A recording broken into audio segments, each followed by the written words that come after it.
Assalamualaikum warahmatullahi wabarakatuh. Di sini saya akan menjelaskan tugas dari praktek media pembelajaran yang memiliki judul konsep dasar akuntansi. Disusun oleh Dwi Susanti dengan NIM A21020043 dan Cindy Amalia Nurfitri dengan NIM A21020048. Yang pertama yaitu pengertian akuntansi. Akuntansi adalah seni pencatatan, pengelompokan, dan pengikhtisaran segala transaksi dan kejadian yang bersifat keuangan dan kemudian menafsirkan hasilnya. Next, kemudian ada pengertian akuntansi menurut beberapa lembaga. Yang pertama yaitu American Institute of Certificate Public Accountants (AICPA) adalah akuntansi yang memiliki suatu seni pencatatan, pengklasifikasian, dan pengikhtisaran dengan suatu cara tertentu yang dinyatakan dalam uang. Yang kedua yaitu American Accounting Association adalah akuntansi yang memiliki proses pengidentifikasi, mengukur, dan melaporkan informasi ekonomi untuk memungkinkan adanya penilaian dan pengambilan keputusan yang jelas dan tegas. Dan yang terakhir yaitu Accounting Principle Board atau APB. Akuntansi adalah aktivitas jasa yang berfungsi untuk menghasilkan informasi yang bersifat kuantitatif, terutama tentang keuangan dari suatu entitas ekonomi yang dimaksudkan untuk dapat digunakan dalam pengambilan putusan ekonomi dalam menentukan pilihan yang dianggap memiliki dasar yang kuat.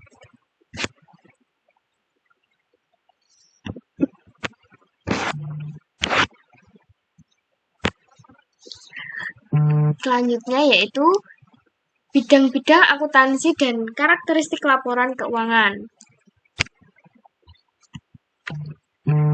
Bidang-bidang akuntansinya yaitu satu, akuntansi keuangan atau financial accounting, yang kedua yaitu akuntansi manajemen atau manajemen accounting.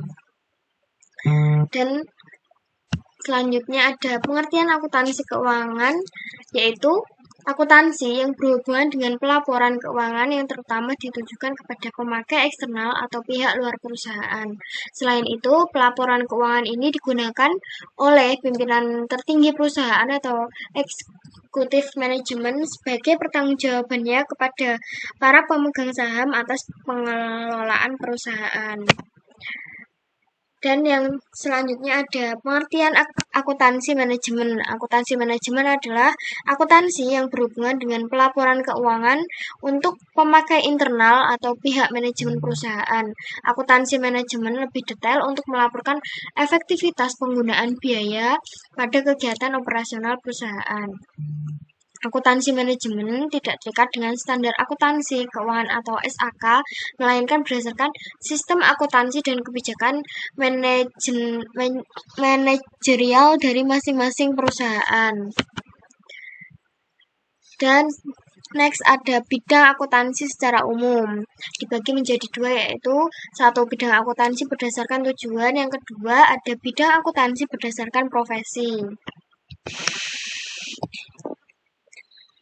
Di sini bidang akuntansi berdasarkan tujuan yang pertama adalah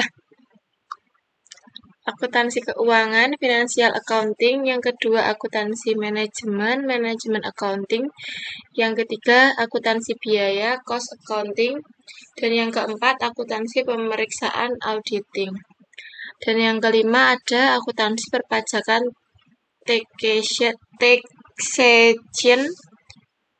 dan yang keenam ada akuntansi pemerintahan, governmental accounting. Yang ketujuh ada akuntansi anggaran, budgeting. Dan yang kedelapan, sistem akuntansi, accounting system. Dan yang terakhir ada akuntansi sosial, social accounting. Di bidang akuntansi ini memiliki profesi. Yang pertama, akuntan atau public accounting. Yang kedua, akuntan intern atau private accountant. Yang ketiga, akuntan pemerintahan atau government accountant. Dan yang terakhir, akuntan pendidik. Dan ada karakteristik laporan keuangan. Laporan keuangan merupakan sebuah catatan informasi keuangan yang terdapat pada suatu perusahaan yang dapat membantu menggambarkan kinerja perusahaan tersebut. Di sini standar akuntansi keuangan SAK tahun 2004 mengenai karakteristik kualitatif laporan keuangan. Yang pertama, dapat dipahami, yang kedua relevan, yang ketiga keandalan, dan yang terakhir dapat dibandingkan. Dan di sini ada juga pengguna informasi akuntansi. Yang pertama, pemakai internal. Yang kedua, pemakai eksternal. Yang dimaksud pemakai internal adalah pemimpin perusahaan atau direktur, manajemen keuangan, direktur operasional, manajer pemasaran, dan supervisor produksi. Dan pemakai eksternal yaitu investor, karyawan, kreditor, pelanggan, pemerintah, dan masyarakat. Sekian yang bisa kami jelaskan dari presentasi tersebut. Jika ada kurangnya, mohon maaf. Wassalamualaikum warahmatullahi wabarakatuh.